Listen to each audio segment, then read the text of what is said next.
O mecanismo do medo. Como legislações punitivas expandem o poder estatal sob a guarda da compaixão. Existe um mecanismo político tão eficaz e ao mesmo tempo tão invisível que raramente é nomeado explicitamente em análises públicas. Funciona assim. Identifique um problema real e genuíno que afeta um grupo vulnerável da população. Construa uma narrativa emocional poderosamente convincente ao seu redor. Apresente uma solução legislativa que expande significativamente o poder coercitivo do Estado. Embrulhe tudo isso em linguagem de proteção e compaixão. E então, qualquer pessoa que questione a legislação pode ser imediatamente colocada no lado moralmente errado da questão, acusada de ser insensível ao sofrimento das vítimas. Isso não é uma teoria da conspiração. É simplesmente a observação de como o poder político realmente funciona em democracias modernas. E poucos temas oferecem um laboratório mais claro para estudar esse mecanismo do que a expansão contínua de legislações relativas a crimes de gênero, particularmente a lei de feminicídio, e suas derivações legislativas subsequentes. A história começa em um lugar legítimo. Mulheres são vítimas de violência. Isso é fato. Mulheres morrem em relacionamentos abusivos. Isso também é fato. A indignação moral, diante dessas realidades, é completamente justificada. Ninguém argumenta seriamente contra a proteção de pessoas vulneráveis contra a violência.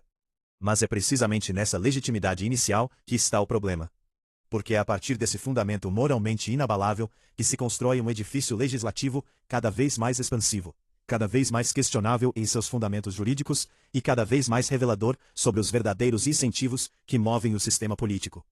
A lei do feminicídio, como foi inicialmente concebida, partiu de uma observação válida. Mulheres morriam em contextos de relacionamentos ou subordinação. E essas mortes poderiam ter motivações e circunstâncias diferentes daquelas de homicídios genéricos. Existem argumentos legítimos para que circunstâncias específicas sejam levadas em consideração em decisões judiciais. Uma sentença que leva em conta contexto é, em princípio, mais justa do que uma que ignora nuances relevantes. Mas então começou a transformação gradual. Definições se expandiram. O que começou como uma categoria para homicídios contra mulheres em relacionamentos, evoluiu para incluir uma gama cada vez maior de circunstâncias. O que antes estava circunscrito a atos realmente extremos, começou a abranger formas de comportamento consideradas discriminatórias ou degradantes. A legislação inicial foi seguida por leis complementares, que criavam novos crimes, novas penalidades, novos protocolos que aumentavam o poder de investigação e intervenção do Estado na vida de cidadãos. E aqui está a astúcia do mecanismo. Cada expansão legislativa é justificada com números alarmantes, histórias trágicas, alertas sobre a insuficiência das leis anteriores. Quando a implementação inicial não produz os resultados prometidos, a resposta nunca é questionar a eficácia da abordagem. A resposta é sempre: precisamos de mais. Mais leis, mais criminalizações, mais poder estatal. E cada vez que alguém questiona essa expansão, a resposta é imediata: você está negando o sofrimento das vítimas. Este é um dos mecanismos mais sofisticados de expansão do poder estatal, precisamente porque coloca seus críticos na posição impossível de parecer insensível. E funciona melhor quando aplicado a temas que genuinamente tocam em questões reais de injustiça. O Estado não constrói poder expandindo suas capacidades punitivas contra crimes manifestamente falsos. Constrói poder expandindo essas capacidades contra comportamentos que estão na penumbra moral, onde existe algum fundamento de preocupação legítima, mas também amplo espaço para interpretação expansiva. Quando você observa a trajetória específica da legislação de feminicídio em jurisdições diferentes, vê um padrão consistente. A lei inicial é relativamente circunscrita. Sua implementação revela casos que parecem se enquadrar em uma zona cinzenta. Políticos e ativistas usam esses casos para argumentar que a lei é insuficiente. Uma segunda onda legislativa expande as definições, cria agravantes adicionais, amplia os tipos de comportamento que podem ser considerados como precursores ou indicadores de perigo. Tribunais interpretam as leis de forma progressivamente mais expansiva, e cada etapa dessa expansão é vendida como necessária para proteger mulheres. Há um padrão econômico e político claro operando aqui. Políticos ganham reputação por fazer algo sobre tópicos que geram indignação moral. Promotores ganham poder e recursos com a possibilidade de perseguir mais casos sob mais categorias diferentes. Juízes ganham autoridade para fazer interpretações mais ousadas da lei. Agências de aplicação da lei ganham orçamento e poder. Cada ator no sistema tem incentivos que favorecem a expansão contínua. E cada um desses atores pode justificar sua ação como necessária para proteger pessoas vulneráveis. Mas há um custo para essa expansão contínua que raramente é honestamente articulado. Esse custo é a erosão da clareza legal e da previsibilidade. Quando as leis se tornam cada vez mais baseadas em intenção, em interpretação subjetiva de estado mental, em considerações de dinâmica relacional, a lei deixa de ser um conjunto de regras claras que um cidadão pode seguir para evitar transgressão. A lei se torna uma arma que pode ser usada contra você, dependendo de quem está interpretando-a, sob quais pressões políticas, em qual clima cultural. Um homem em um relacionamento moderno enfrenta uma realidade específica, que raramente é articulada com honestidade. Seu risco legal é significativamente maior em situações de conflito doméstico do que era uma geração atrás. Acusações que teriam sido descartadas como drama relacional agora podem ser formalizadas. Comportamentos que seriam considerados como simplesmente desacordos viraram criminal.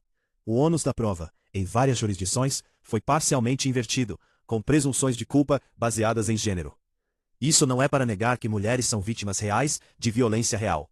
É para observar que o mecanismo para lidar com essa realidade foi construído de forma a expandir sistematicamente o poder coercitivo do Estado, enquanto mantém críticas a essa expansão moralmente intocáveis. É para notar que essa expansão afeta desproporcionalmente homens, não porque homens sejam as vítimas ideais de injustiça, mas porque o mecanismo legislativo foi especificamente construído dessa forma. A realidade vermelha dessa situação é incômoda. O Estado tem um interesse profundo em manter e expandir seu poder coercitivo. Quando encontra um justificativo moral que permite essa expansão, enquanto protege críticos, esse justificativo se torna praticamente irrefutável. O que começou como uma tentativa genuína de proteger pessoas vulneráveis, se transformou em uma máquina de expansão estatal que opera sob a cobertura moral de compaixão. Isso não significa que a violência contra mulheres não seja real ou não mereça resposta. Significa que a resposta adequada a um problema real não é automaticamente a expansão ilimitada do poder estatal. Significa que é possível protestar contra a violência contra mulheres, enquanto simultaneamente questiona se a melhor resposta é criar sistemas legais cada vez mais expansivos e baseados em interpretações subjetivas. É aqui que entram princípios que poderiam ser denominados como independência estratégica em relação ao Estado e suas estruturas de poder. O homem que compreende como esses mecanismos funcionam não é necessariamente um homem que rejeita engajamento com sistemas legais ou que se torna indiferente ao sofrimento das vítimas. É um homem que reconhece que depositar sua segurança e seu destino nas mãos de um sistema que está sendo progressivamente expandido de formas que o afetam desproporcionalmente é imprudente. Esse reconhecimento leva a uma série de conclusões práticas que estão menos relacionadas à ideologia política e mais relacionadas à autopreservação racional. Um homem que entende a paisagem legal atual em muitas jurisdições pode tomar certas decisões. Ser cauteloso em relacionamentos, documentar interações, ser extremamente cuidadoso com acusações, pensar cuidadosamente antes de viver com uma parceira, ser cuidadoso com beber em ambientes sociais, pensar cuidadosamente sobre ter filhos. Nenhuma dessas é uma decisão baseada em ódio por mulheres. Todas são decisões baseadas em avaliação racional de risco em um ambiente onde o risco foi legislativamente expandido. Há também uma questão de justiça fundamental que está sendo perdida nessa expansão legislativa. A justiça verdadeira exige clareza, proporcionalidade e igualdade de tratamento. Uma lei que criminaliza comportamentos baseados em interpretações subjetivas de intenção não satisfaz nenhum desses critérios. Uma lei que aplica penalidades diferentes para comportamentos essencialmente idênticos, baseados no gênero do perpetrador, viola o princípio de igualdade perante a lei.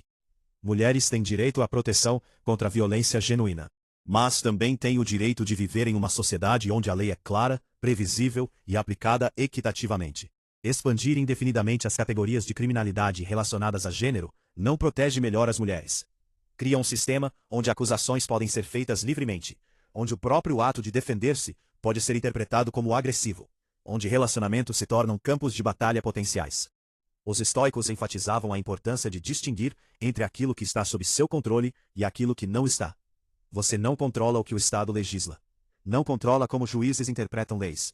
Não controla a opinião pública sobre gênero e responsabilidade. Você controla suas ações, suas escolhas, suas respostas aos incentivos criados pelo sistema. Para um homem navegando esse ambiente, a conclusão estoica é clara. Aceitar que existe um sistema que é potencialmente prejudicial a você não significa ser vítima dele. Significa reconhecer a realidade, ajustar seu comportamento e resposta, focar em coisas que estão realmente sob seu controle.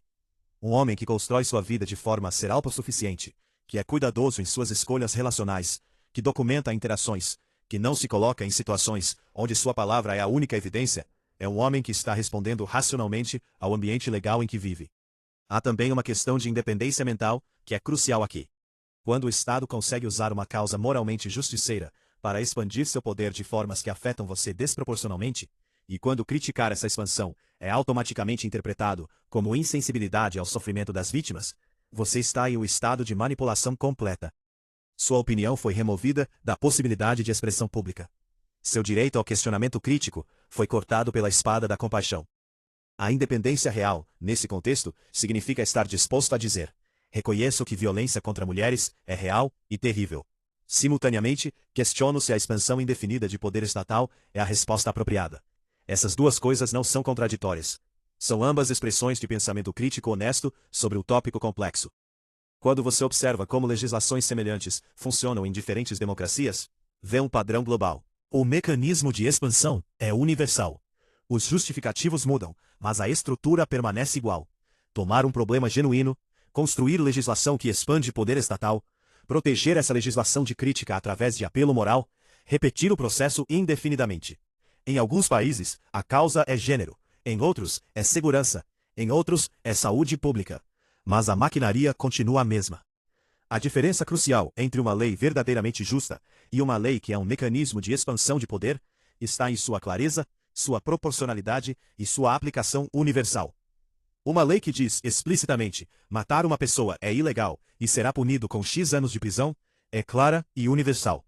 Uma lei que diz certos tipos de homicídio, interpretados através de lentes de dinâmica relacional, contexto histórico e intento percebido, podem ser punidos de forma mais severa, é expansiva, subjetiva e perigosamente aberta à manipulação. O desafio para qualquer pessoa racional que vive em uma democracia moderna é reconhecer esses mecanismos sem se tornar paralisada por cinismo ou raiva.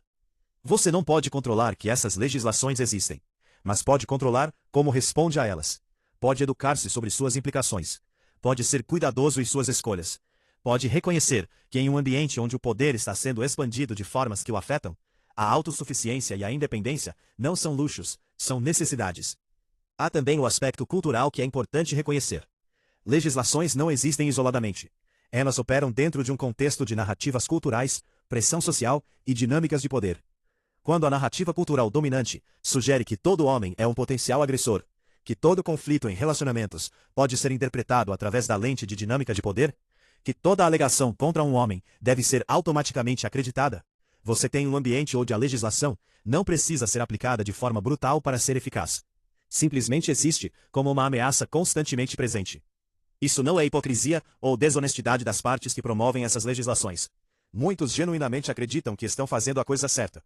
Mas as estruturas de incentivos que produziram essas legislações não mudaram. O Estado ainda tem interesse em expandir seu poder. Políticos ainda têm interesse em parecer que estão fazendo algo sobre problemas que geram indignação. E o mecanismo continua a rodar.